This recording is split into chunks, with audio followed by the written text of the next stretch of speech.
September 25th, 1944. London, 10 Downing Street.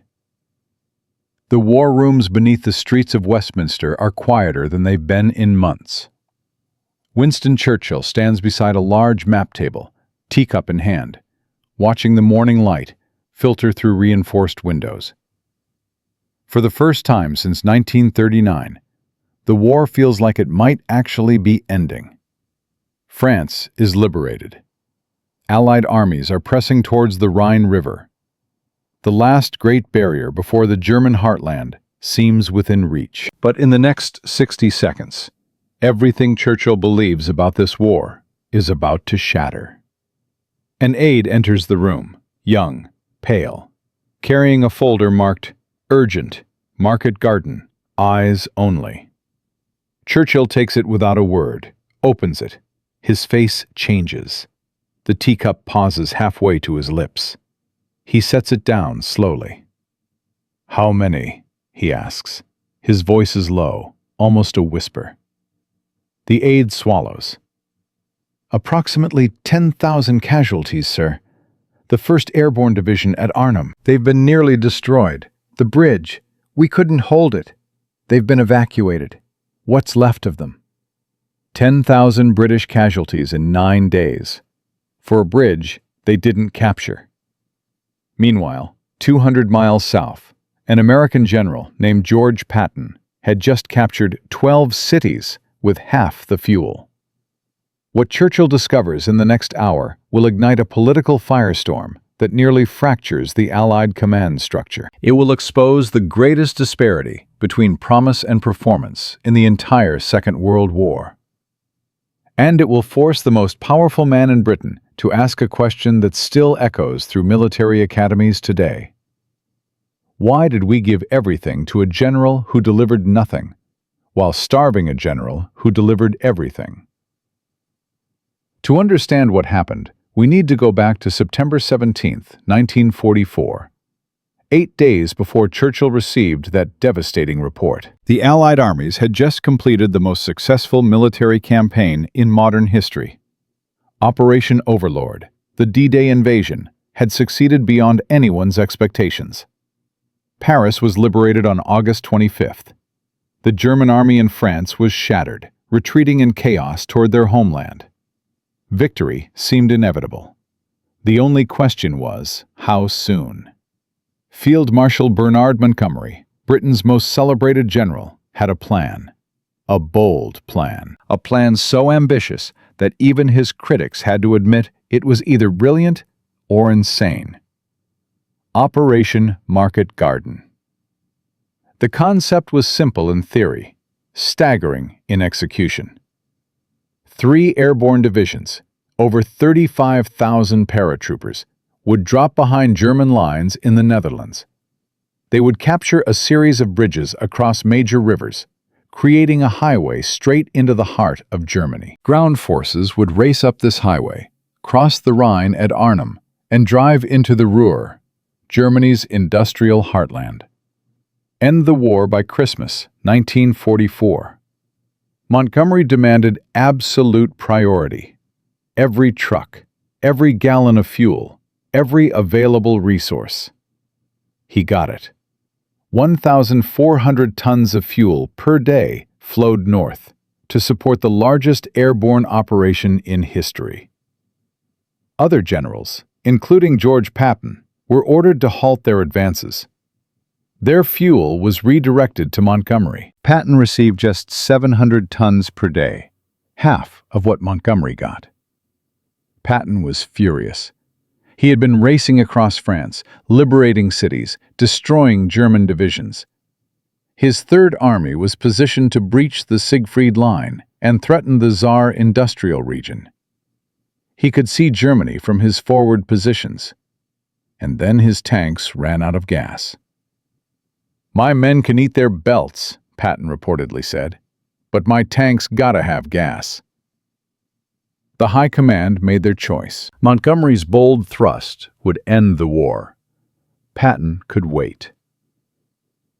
On September 17, 1944, Operation Market Garden began. The British 1st Airborne Division dropped at Arnhem, the final and most critical bridge. They were supposed to hold it for 2 days until ground forces arrived. They held for 9 days. But the ground forces never made it.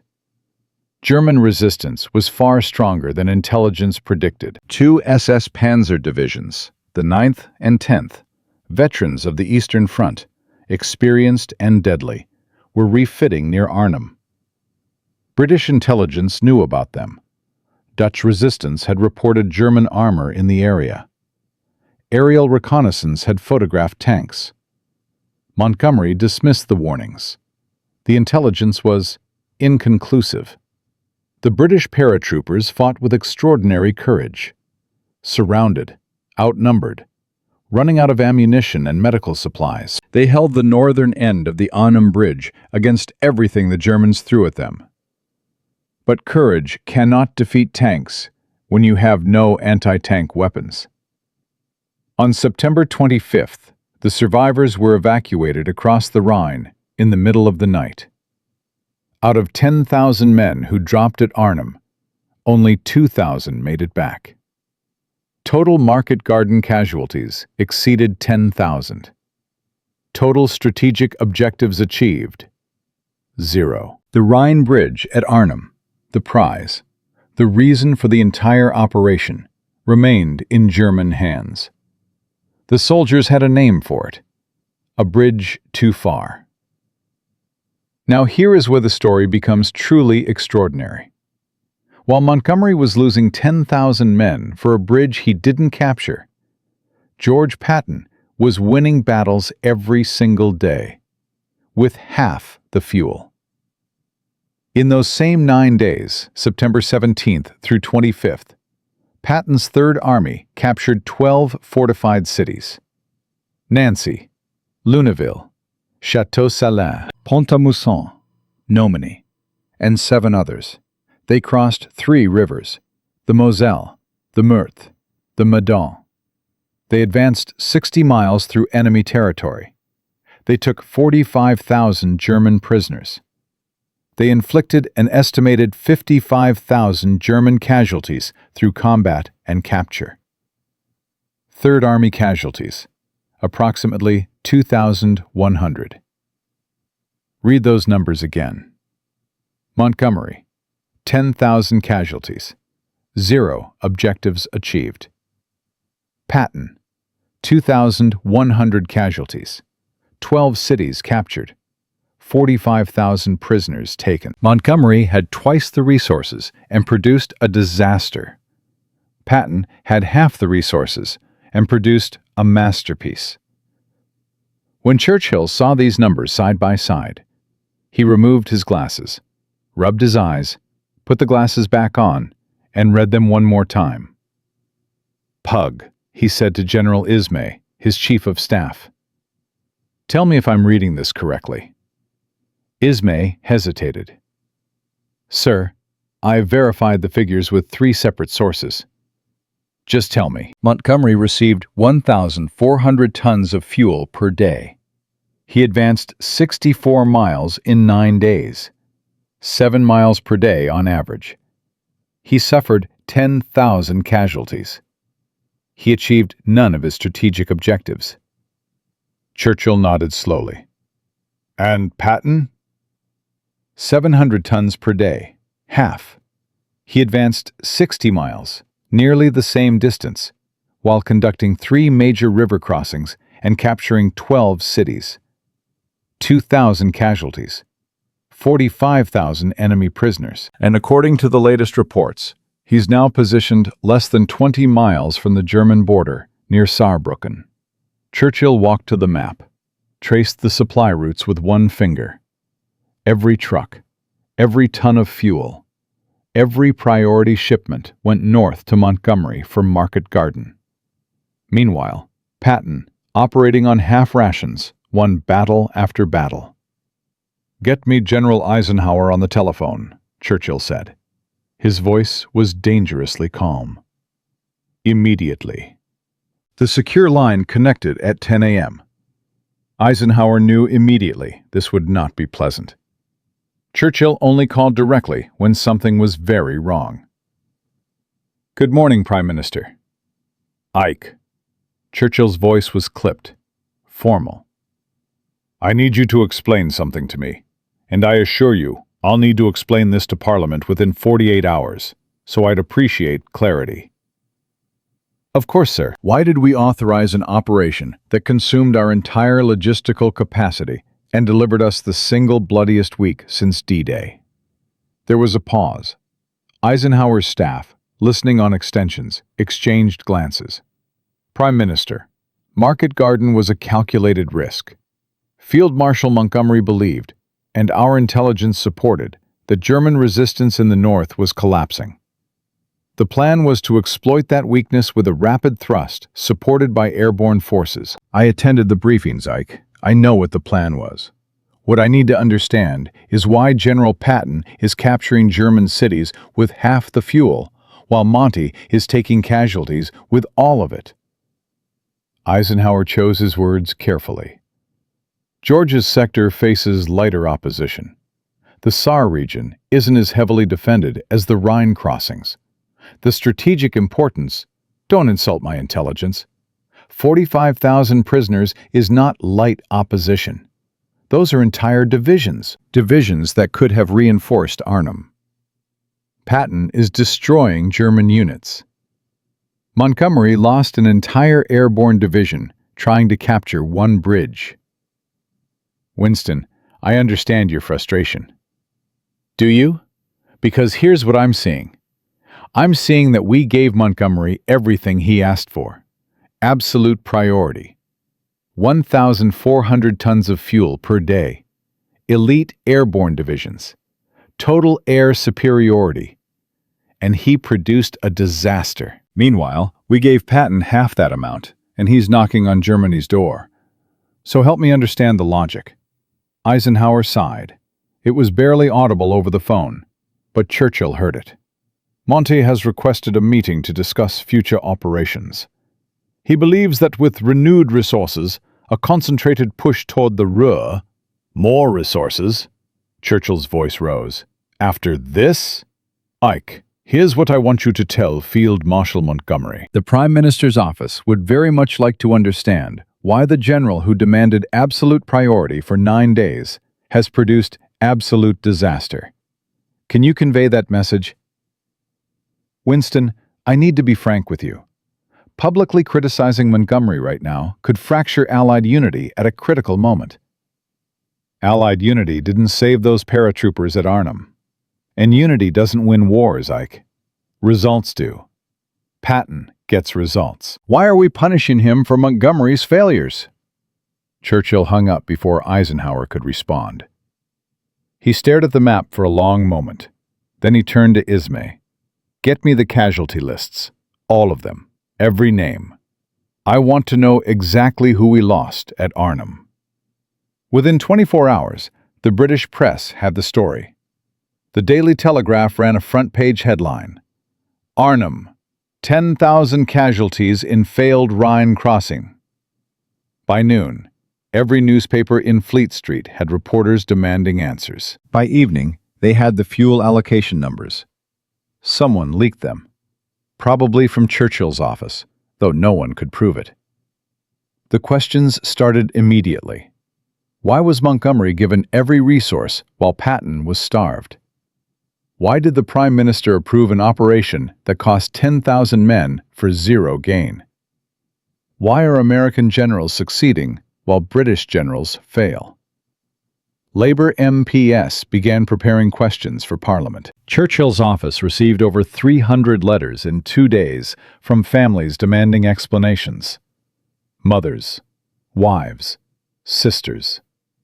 Why did my son die for Montgomery's vanity? Why wasn't the intelligence about German tanks taken seriously? Why are we losing men while the Americans are winning? The political earthquake was just beginning. But Churchill was not finished. He announced he would visit France personally. He would tour both sectors, Montgomery's disaster, Patton's triumph, and what he discovered there would change his assessment of both generals forever. Because when Churchill finally stood on the banks of the Rhine, staring across at the bridge his men had died trying to capture, he turned to Montgomery and said something that would echo through military history. But that confrontation, and the stunning words Churchill spoke directly to Montgomery's face, awaits in Part 2. October 2nd, 1944. The Netherlands. Churchill's motorcade arrives in the staging area for Market Garden. The operation ended 1 week ago, but the evidence of disaster is everywhere. Destroyed gliders lie scattered across fields like broken toys. Burned-out vehicles line the roads for miles.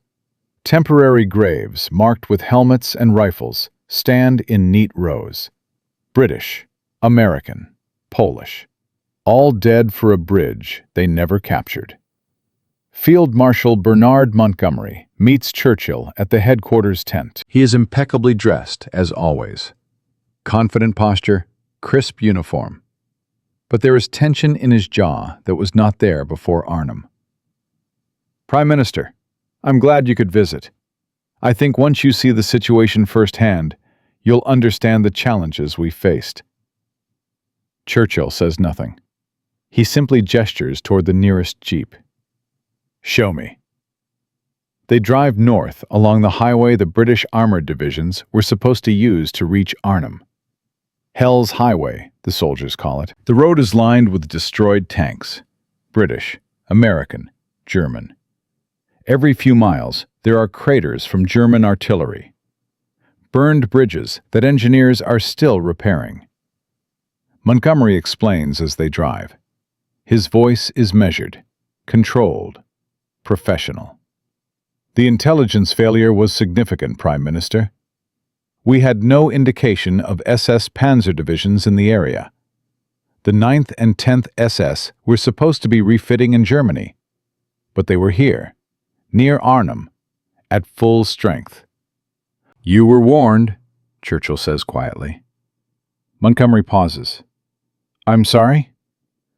Dutch resistance. They reported German armor. You dismissed it. The intelligence was inconclusive. Resistance reports are often exaggerated. Churchill turns to face him. His voice is ice. 4,500 men of the 1st Airborne Division are dead or captured because you decided inconclusive intelligence wasn't worth considering.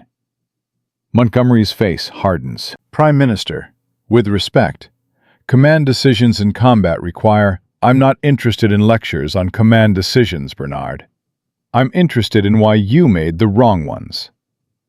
The jeep falls silent. The driver stares straight ahead, pretending he cannot hear. Montgomery's aide in the back seat has stopped breathing. They reach the Nijmegen Bridge, the farthest point Market Garden achieved. American paratroopers of the 82nd Airborne captured this bridge in a heroic assault, crossing the Vaal River in flimsy canvas boats under heavy fire. It is one of the few successes of the entire operation. Churchill stands on the bridge, looks north. 10 miles away, barely visible in the distance, is Arnhem. The bridge, too far. This is where it ended, Montgomery says. We held here. If the 1st Airborne could have held Arnhem for just one more day. They held for 9 days, Bernard. Churchill's voice cuts like a blade. 9 days, surrounded by SS Panzer divisions. They held longer than anyone thought possible. The failure wasn't theirs. He turns to face Montgomery directly. It was yours. Montgomery stiffens. His face flushes red. Prime Minister, I resent... I'm not finished. Churchill steps closer. They are almost nose to nose now. Yesterday I visited Nancy. Do you know what I saw there? Montgomery says nothing. I saw a city that General Patton captured 4 days ago, with 700 tons of fuel per day, half what you had. The city was intact.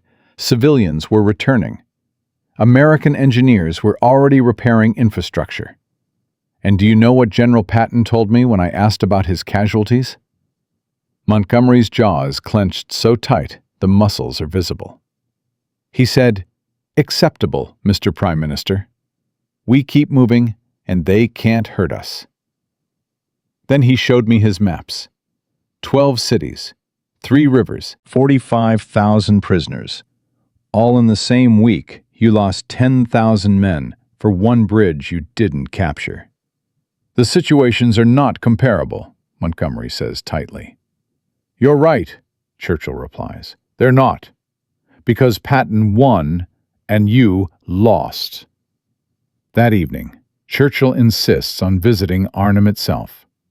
The town is still partially held by German forces, so they can only approach the southern bank of the Rhine. Across the river, the Arnhem Bridge stands intact, covered with German vehicles and troops. The British paratroopers fought for 9 days to hold the northern end of that bridge.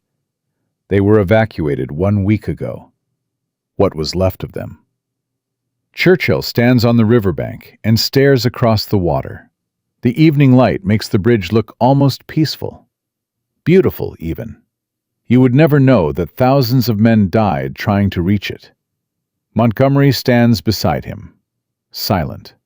For once, the field marshal has nothing to say. After a long moment, Churchill speaks. His voice is quiet now, almost sad. "A bridge too far. That's what they're calling it, Bernard. The soldiers. They're saying it was a bridge too far." Montgomery doesn't respond. Churchill turns to him. His eyes are hard. "I'm starting to think it wasn't the bridge that was too far. It was the ambition, without the ability to match it." They return to the temporary headquarters in Eindhoven. A large tent, maps covering every surface. Eisenhower is there, General Ismay, several staff officers, British, American. The atmosphere is thick with tension. Churchill sits, lights a cigar, looks at Montgomery. "Bernard, I want you to answer a question, and I want you to answer it truthfully." Montgomery nods stiffly. "Why did Market Garden fail while Patton succeeds?" "Prime Minister, as I've explained, the situations are not comparable. I faced 2 SS Panzer divisions that intelligence failed to identify. General Patton faces disorganized rear guard units in a secondary sector. 45,000 prisoners." Churchill's voice is flat. "In 1 week. Were those disorganized rear guard units kind enough to surrender voluntarily? Or did Patton have to fight actual German divisions to capture them?" Montgomery's face flushes again. "Patton's sector—" "Let's discuss intelligence," Churchill continues. "You were warned about German armor near Arnhem. Dutch resistance. Aerial reconnaissance. You dismissed it. Why?" "The intelligence was inconclusive. I made a command decision based on the strategic opportunity to..." "The strategic opportunity to do what, exactly? Lose an entire airborne division?" The room goes silent. Eisenhower shifts uncomfortably. Ismay stares at his notes. Every officer in the tent is looking anywhere except at the 2 men. Montgomery's voice is quiet, controlled, barely. "That is an insulting oversimplification." "Then simplify it for me." Churchill leans forward. His cigar smoke drifts between them. "You had priority. You had supply. You had elite troops, the finest paratroopers Britain has ever produced. You had complete air superiority. You had every advantage." He pauses, lets the words sink in. "Patton had half your fuel, and won battles every single day." Another pause. "So simplify it, Field Marshal. Why did you fail?" "I did not fail," Montgomery says. His voice is rising now. The mask of control is slipping. "We achieved significant territorial gain. We drew German forces north, relieving pressure on other sectors. We prevented a German counteroffensive. You lost 10,000 men." Churchill says each word slowly, precisely, like driving nails into a coffin. for a bridge you don't have, for a river you didn't cross, for an objective you didn't achieve. He stands, walks to the map, points to Montgomery's positions, then to Patton's. 200 miles apart. And while you were losing those men, George Patton was liberating French cities and taking German prisoners by the thousands. Churchill turns back to face the room. Now, I must go to Parliament next week and explain this to the British people. And frankly, Bernard, I'm struggling to find an explanation that doesn't make you look incompetent. Eisenhower interrupts. His voice is strained, trying to diffuse the situation. Gentlemen, recriminations won't help us. Churchill doesn't look away from Montgomery. I'm not recriminating, Ike. I'm evaluating. He takes a long pull on his cigar. And my evaluation is this. We gave Montgomery the chance to be Patton. He proved he isn't. Montgomery stands abruptly. His chair scrapes against the floor. If the Prime Minister believes I'm unfit for command, sit down, Bernard. Churchill's voice is still, quiet, more terrifying than any shout. I'm not finished. Montgomery sits. His face is rigid, white. Every officer in the tent is staring at the floor, the maps, anywhere except at the two men. Churchill takes another long pull on his cigar. When he speaks again, his voice is quieter, colder. Here is what I will tell Parliament. He pauses, lets the silence build. Operation Market Garden was a gamble, a bold gamble, and it failed. Another pause. Wars are not won by gambling, Field Marshal. They're won by generals who deliver results with the resources available, not by generals who demand all the resources and deliver nothing but condolences. He stands, looks around the room. Every face, British and American alike. George Patton is that general. He takes what you give him and wins. He turns back to Montgomery. You, Bernard, are not. The silence that follows is suffocating. Montgomery's face is white. Eisenhower looks like he wants to be anywhere else on Earth. Ismay is writing notes with extraordinary focus, avoiding eye contact with everyone. Churchill walks to the tent entrance, pauses, turns back. One more thing. Every head lifts. I understand General Bradley has requested increased fuel allocation for Third Army. I'll be recommending to the combined Chiefs of Staff that we approve it. He looks directly at Montgomery.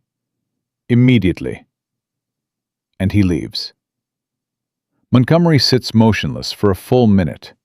Then he stands, nods curtly to Eisenhower, and walks out without a word. Eisenhower looks at his staff. Attempts a weak smile. Well, that could have gone worse. No one laughs. The political earthquake that follows reshapes Allied strategy for the rest of the war. Montgomery retains his command. Firing him would create a British political crisis that Churchill cannot afford. But his influence is shattered. The single thrust strategy he has been advocating, concentrate all resources on his front for one massive push into Germany, is permanently rejected. Eisenhower's broad front approach becomes official policy. Every sector advances. No more priority for Montgomery. Within a week, Patton's Third Army receives increased fuel allocations. By mid-October, they have advanced another 40 miles. By November, they are positioned along the German border, preparing to assault the Siegfried Line fortifications. Montgomery's 21st Army Group spends October and November clearing the Scheldt estuary to open the port of Antwerp. Vital work, but unglamorous. The headlines belong to Patton. The statistical comparison from September through October 1944 becomes part of official military history. Montgomery's 21st Army Group, 15,000 casualties, 40 miles advanced. One major city captured, Antwerp.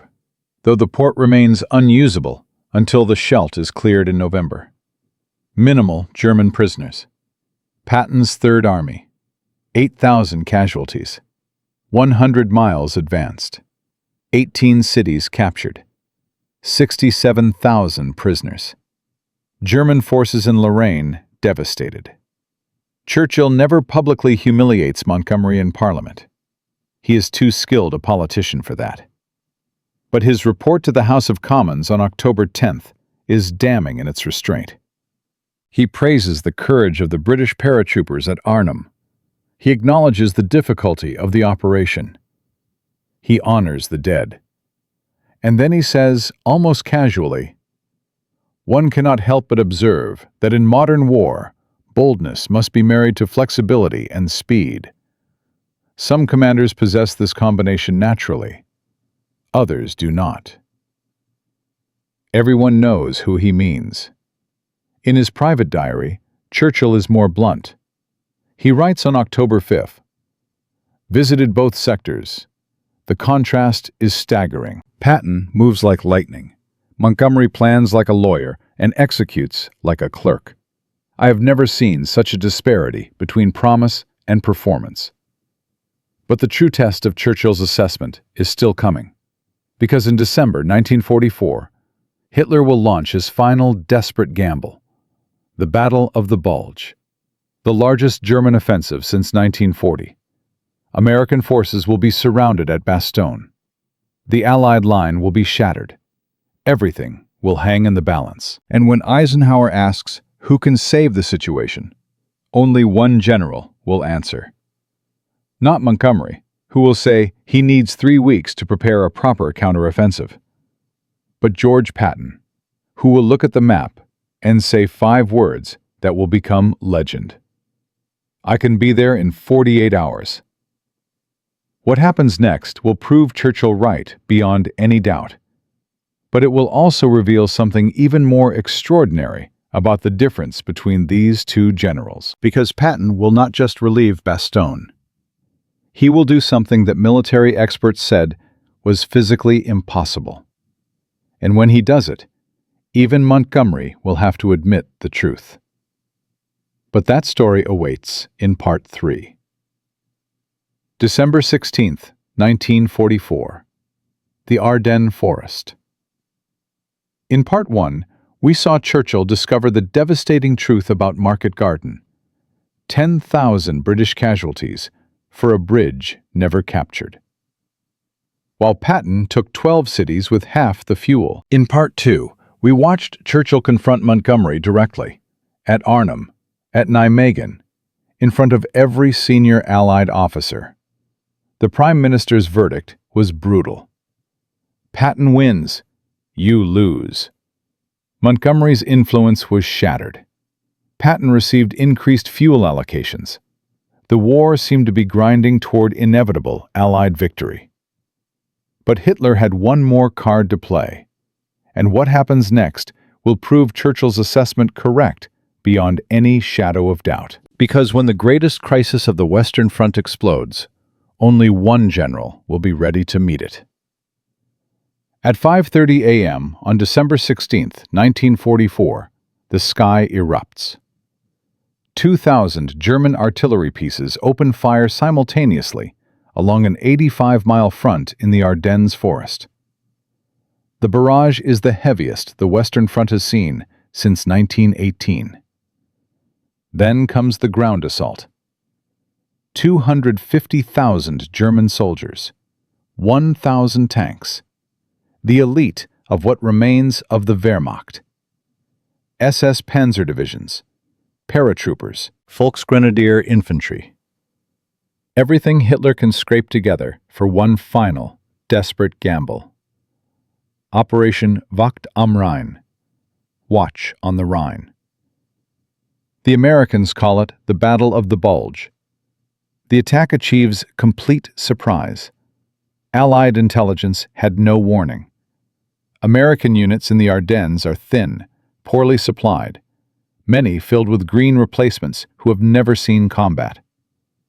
Within hours, the German assault punches a massive hole in the Allied line, 50 miles wide, 60 miles deep. The deepest German penetration since 1940. American units are surrounded, cut off, destroyed.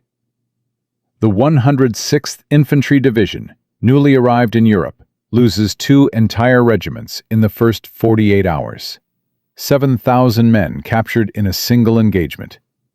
At Malmedy, SS troops massacre 84 American prisoners of war. Shot in a frozen field, left to die in the snow.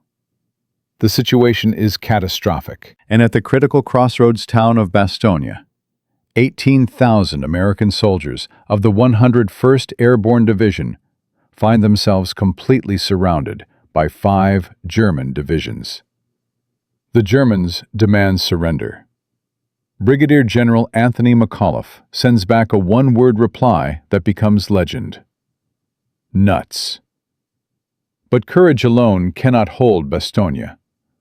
The 101st is running out of ammunition, running out of medical supplies, running out of time.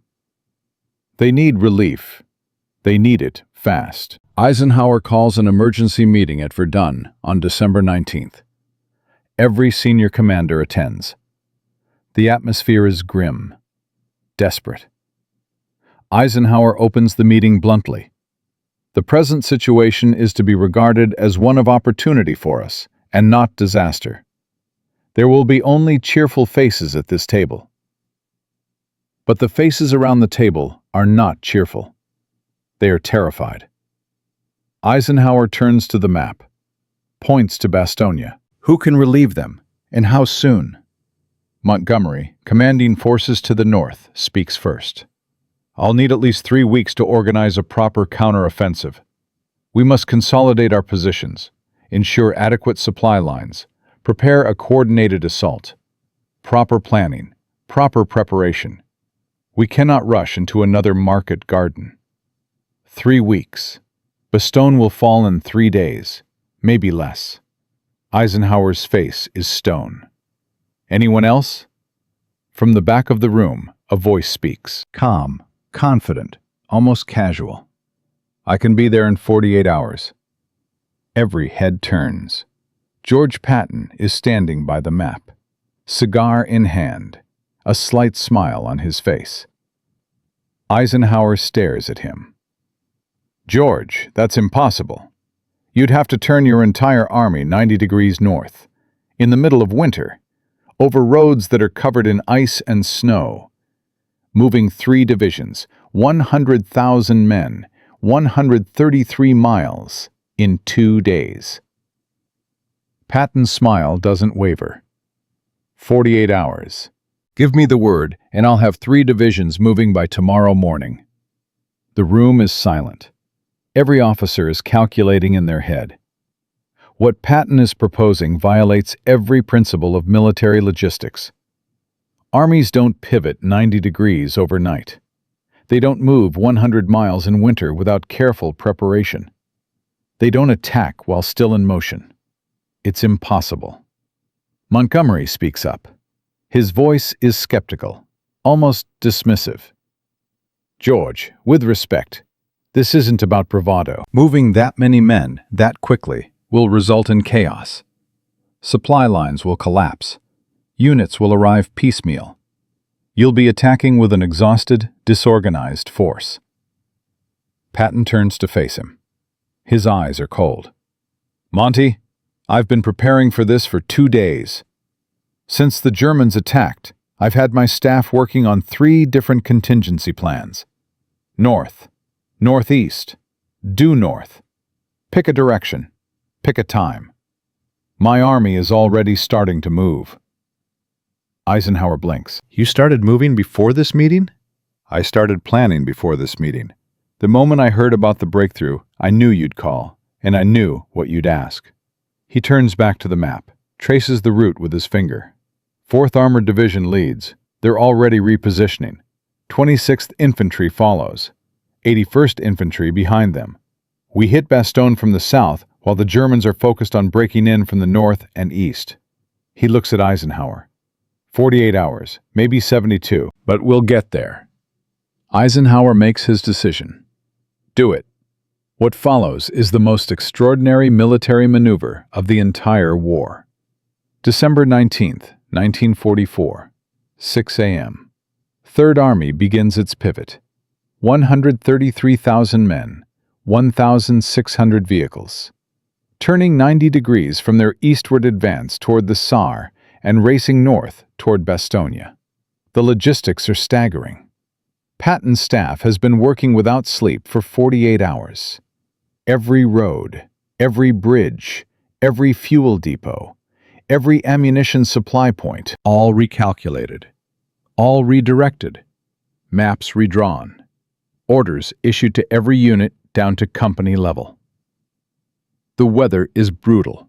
Freezing rain, snow, ice-covered roads, visibility near zero, temperatures below freezing. German aircraft would normally make such a movement suicidal. But the same weather that torments Third Army grounds the Luftwaffe. Patton drives his men relentlessly.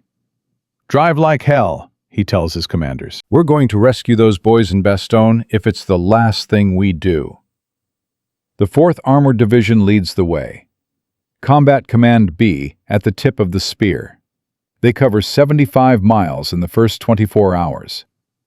Fighting through German roadblocks, pushing through snowdrifts, refueling on the move. December 20th. German forces tighten the noose around Bastogne. The 101st Airborne is down to their last ammunition. Wounded men are dying for lack of medical supplies. The weather prevents airdrops. General McAuliffe radios to Corps headquarters. Situation critical. Enemy attacking from all directions. Can hold, but need relief soon. Third Army keeps moving. December 21st. Combat Command B of the 4th Armored engages German forces at Martelange.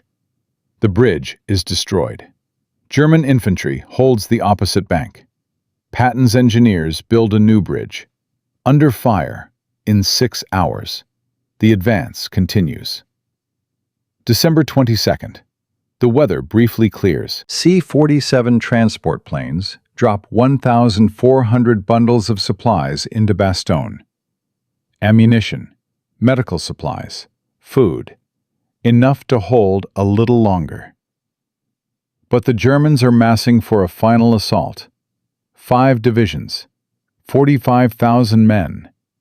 They will attack on December 25th, Christmas Day. Third Army is running out of time. December 23rd. Patton calls his chaplain, Colonel James O'Neill. "I want a prayer for good weather." O'Neill writes the prayer. 250,000 copies are printed and distributed to every soldier in Third Army. Almighty and most merciful Father, we humbly beseech Thee, of Thy great goodness, to restrain these immoderate rains with which we have had to contend. Grant us fair weather for battle. The next morning, December 24th, the skies clear. For 6 straight days, the weather holds.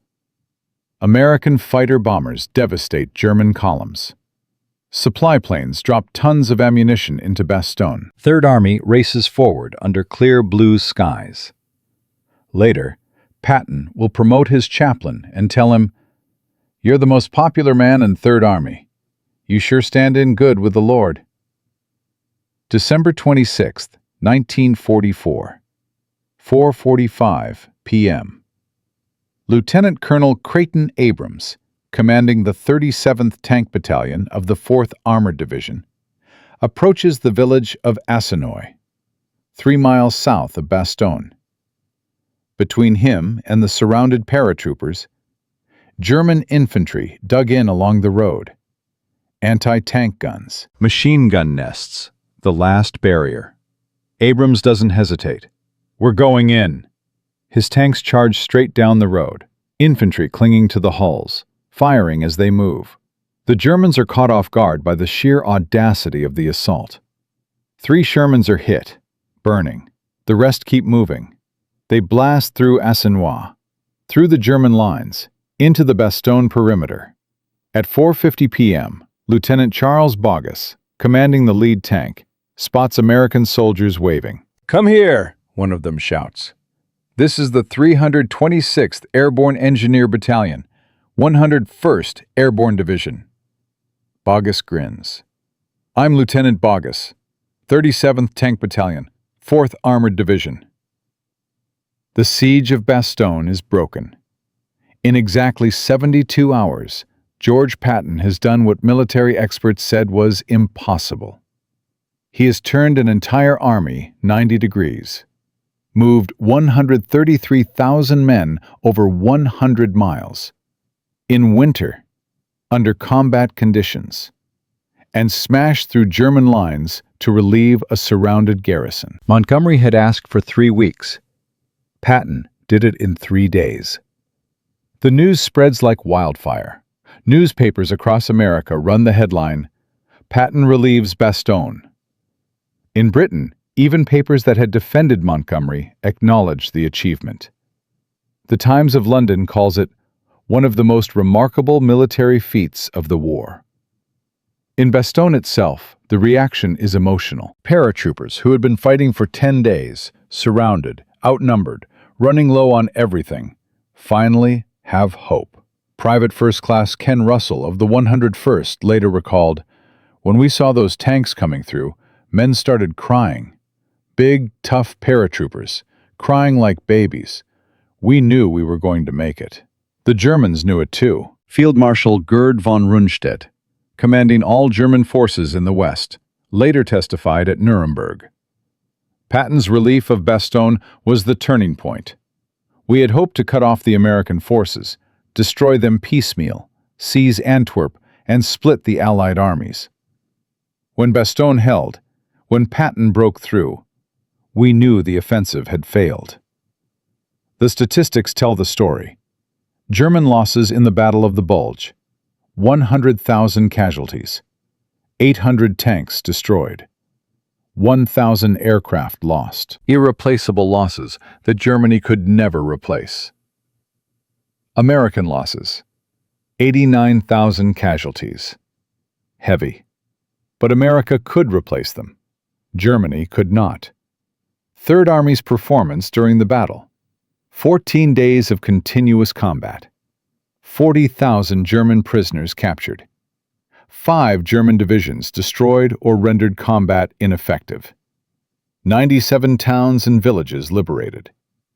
And throughout it all, Patton's casualties remained lower than any comparable force. His ratio of prisoners taken to men lost was the highest in the Allied armies. Montgomery's counteroffensive finally launched on January 3, 1945, 17 days after Patton began moving. By then, Third Army had already driven the Germans back 20 miles. Churchill received the news at 10 Downing Street. He was in bed, recovering from a chest cold. But when his aide brought the report of Bastogne's relief, he sat up immediately. "Patton!" "Yes, Prime Minister. Third Army reached them this afternoon." Churchill was silent for a long moment. Then he smiled. "Get me General Ismay. I want to send a personal message to General Patton." The message, sent on December 27, 1944, read simply, "To General Patton, your relief of Bastogne is a brilliant achievement. You have once again demonstrated the qualities that distinguish the truly great commander. The British people salute you. Winston S. Churchill." In his diary that night, Churchill wrote, "Patton has done it again. When the crisis came, when everything hung in the balance, he delivered. Montgomery asked for 3 weeks and would probably have taken 4. Patton asked for 48 hours and delivered in 72. This is the difference between competence and genius, between planning and execution, between words and deeds." He added a final line. "I was right about Patton. I was right about Montgomery. History will remember." The Battle of the Bulge effectively ended German offensive capability in the West. From January 1945 until the end of the war in May, The Germans could only retreat. And at the head of the Allied advance, racing across Germany faster than any force in history, was George Patton's Third Army. By war's end, they had advanced over 600 miles from Normandy, captured over 300,000 prisoners, liberated more than 80 major cities, suffered fewer casualties per mile gained than any comparable Allied force. Montgomery's final position in May 1945, northern Germany, having advanced cautiously from Holland. Patton's final position, Czechoslovakia, so deep into enemy territory that Eisenhower had to order him to stop. But this story has one more chapter, because the comparison between Patton and Montgomery doesn't end with the war. It continues into history, into military academies, into the way we understand leadership itself. What happened to these two generals after the guns fell silent? What did history ultimately decide about Market Garden versus the relief of Bastogne? And what lesson does Churchill's judgment offer for leaders in every field, in every era? The final chapter of this story awaits in Part 4. And what you'll learn there may change how you think about success, failure, and the difference between those who promise and those who deliver. May 8, 1945. Victory in Europe Day. In Part 1, we watched Churchill discover the devastating truth. Montgomery received everything and delivered nothing. 10,000 casualties for a bridge never captured, while Patton took 12 cities with half the fuel. In Part 2, Churchill confronted Montgomery directly. At Arnhem, at Nijmegen. Patton wins, you lose. The field marshal's influence was shattered forever. In Part 3, we witnessed the ultimate proof, the Battle of the Bulge. Montgomery asked for 3 weeks. Patton delivered in 3 days. 133,000 men, 100 miles, in winter, under fire. Bastogne relieved. The German offensive crushed. But this story has one final chapter that few people know. Because what happened to these two generals after the guns fell silent reveals something profound about success, failure, and how history ultimately judges those who lead men in war. And there is a twist at the end that changes everything you think you know about this rivalry. The war in Europe ended on May 8, 1945. Germany surrendered unconditionally. The nightmare was over. George Patton stood at the peak of his fame. Third Army had advanced further and faster than any force in military history. 600 miles from Normandy to Czechoslovakia. 300,000 prisoners captured. 80 major cities liberated. His face appeared on the cover of Time magazine twice. Newspapers called him the greatest combat general America had ever produced. But Patton was restless. The war against Japan was still raging. He wanted a command in the Pacific. He wanted to keep fighting. The best end for an old campaigner, he told his staff, is a bullet at the last minute of the last battle. It was not to be. On December 9, 1945, 7 months after Victory in Europe Day, Patton was riding in his staff car near Mannheim, Germany. A routine trip, nothing dangerous. The war was over. An army truck turned in front of his vehicle. The collision was minor. No one else was seriously hurt. But Patton was thrown forward. His head struck the partition between the front and back seats. His neck was broken. He was paralyzed from the neck down. For 12 days, George Patton lay in a hospital bed in Heidelberg. The man who had raced across Europe, who had never stopped moving, who had believed that speed and aggression won wars, could not move at all. His wife, Beatrice, flew from America to be at his side. She held his hand, read to him, told him about their grandchildren. On December 21, 1945, George S. Patton died. He was 60 years old. His last words, spoken to his wife, were, "It's so dark. It's so dark." He was buried in Luxembourg among his soldiers, the Third Army men who had followed him across Europe. He had always said he wanted to be buried with his troops. His wish was granted. Bernard Montgomery lived another 31 years. He was made Viscount Montgomery of Alamein in 1946. He served as Chief of the Imperial General Staff, the professional head of the British Army, from 1946 to 1948. Then as Deputy Supreme Commander of NATO from 1951 to 1958. He wrote his memoirs. They sold millions of copies. He defended Market Garden until his dying day. The operation was 90% successful, he insisted in interviews. We captured all the bridges except one. Historians disagreed. Military academies studied Market Garden as an example of what happens when ambition exceeds capability. When commanders dismiss intelligence they don't want to hear. When ego overrides judgment. Montgomery died on March 24, 1976, at age 88.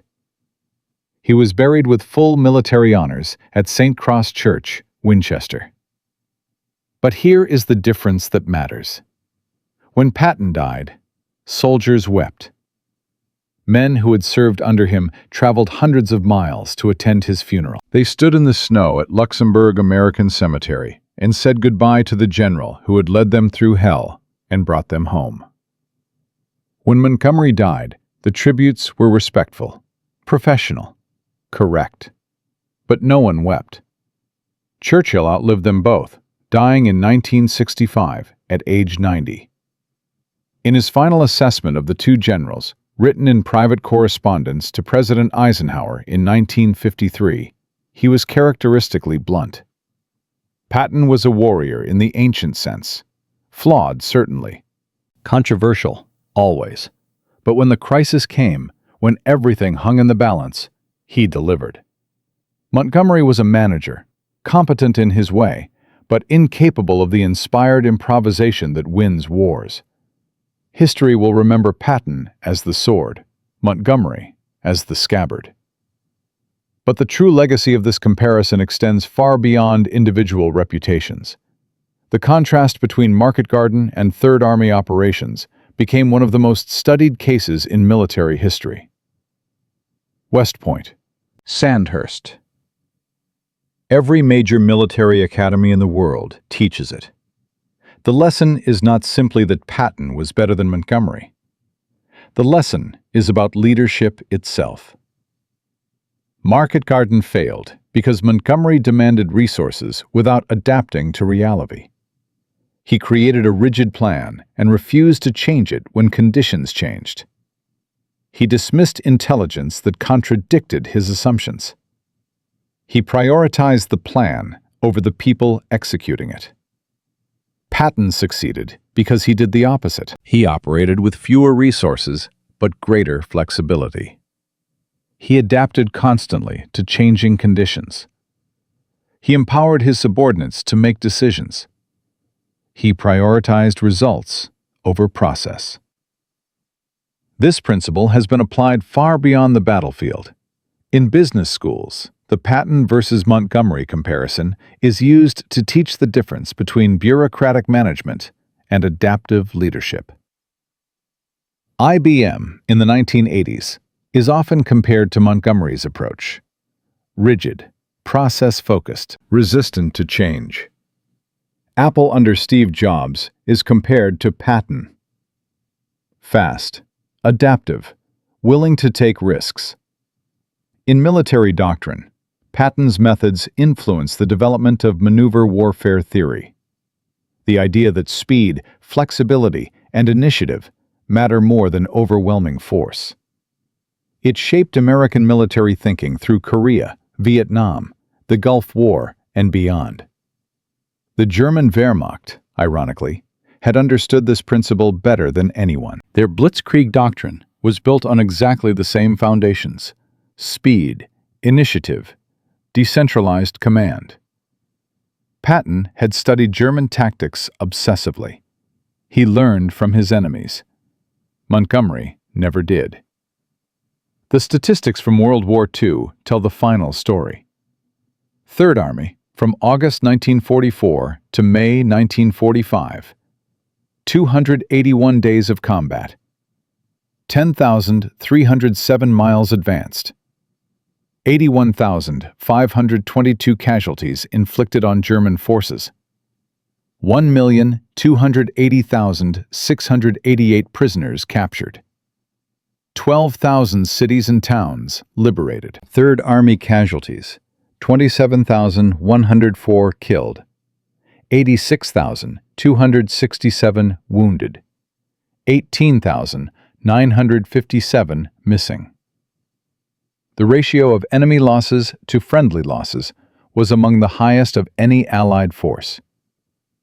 Patton won not by accepting casualties, but by avoiding them.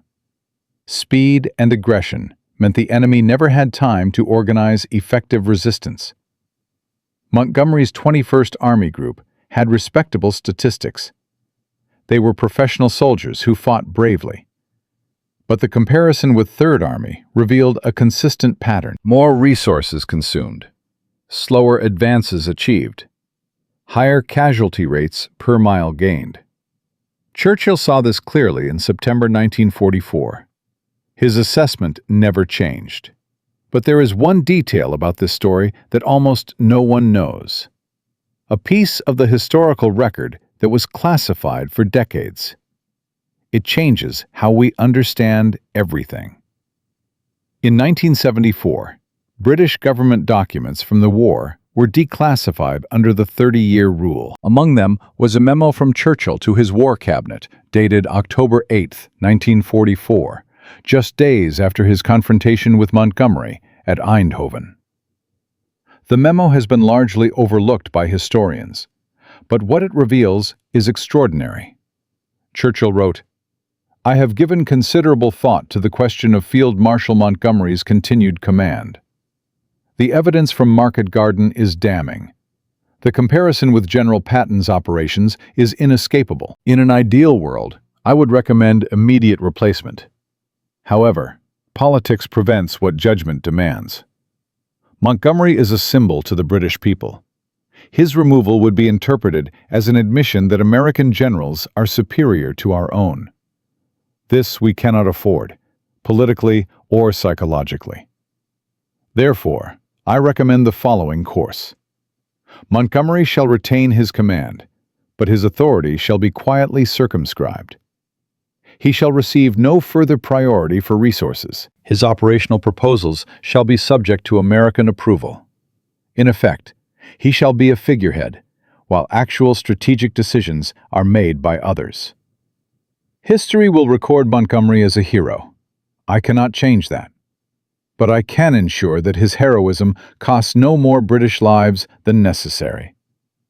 Churchill knew. He knew in October 1944 that Montgomery was a liability. He knew that Patton was the superior commander. But he also knew that political reality sometimes prevents leaders from doing what they know is right. So he did the next best thing. He neutered Montgomery without firing him. He shifted resources to Patton without publicly humiliating Britain. He saved British lives while preserving British pride. It was classic Churchill. Pragmatic, ruthless, effective. And it explains why Montgomery kept his command, despite one of the worst Allied defeats of the war. Not because anyone believed in him anymore, but because firing him would have cost more than keeping him. There is a final lesson here that applies far beyond military history. Sometimes the people we celebrate are not the people who deserved it. Sometimes the people who deliver results are forgotten, while the people who deliver excuses are remembered. Sometimes politics trumps performance, and image trumps substance. But not always. And not forever. Patton died in 1945, just months after the war ended, He never held political office. He never led peacetime armies. He never wrote best-selling memoirs defending his decisions. But 80 years later, his methods are still taught in military academies. His principles still guide business leaders and innovators. His name is still synonymous with aggressive, adaptive, results-oriented leadership. Montgomery lived another 31 years. He received every honor Britain could bestow. He defended his record until his dying breath. But 80 years later, Market Garden is still studied as a cautionary tale. His name is still associated with rigidity, arrogance, and the triumph of ego over judgment. History, in the end, got it right. Churchill understood something that many leaders never learn. Results matter more than reputation. Performance matters more than politics. And in the end, the truth has a way of emerging, no matter how hard we try to bury it. From a comparison of two generals in September 1944 to a lesson that echoes through 8 decades of military and business history. Montgomery received 1,400 tons of fuel per day and lost 10,000 men for nothing. Patton received 700 tons per day and captured 12 cities, took 45,000 prisoners, and positioned his army to end the war. One planned, one executed, one made excuses, one made history. And Churchill, standing in his war rooms beneath the streets of Westminster, saw it all clearly, perhaps more clearly than anyone else in that moment. Some commanders possess this combination naturally, he told Parliament. Others do not. He was right. He was always right. And that is why this story matters. Not because it is about World War II. Not because it is about tanks and fuel and bridges. It matters because it is about the difference between those who promise and those who deliver. Between those who demand resources and those who create results. Between those who blame circumstances and those who overcome them. Every organization, every team, every nation faces this choice. Do we reward the people who look good or the people who are good? Churchill made his choice in September 1944. 80 years later, the question remains: what choice will you make?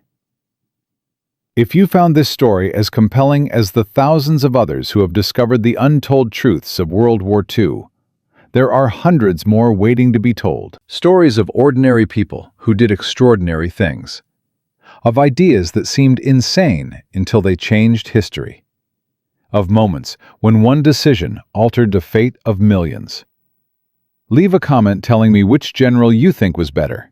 And remember what Churchill understood better than anyone. Wars are not won by the generals who demand the most resources. They are won by the generals who deliver the most results.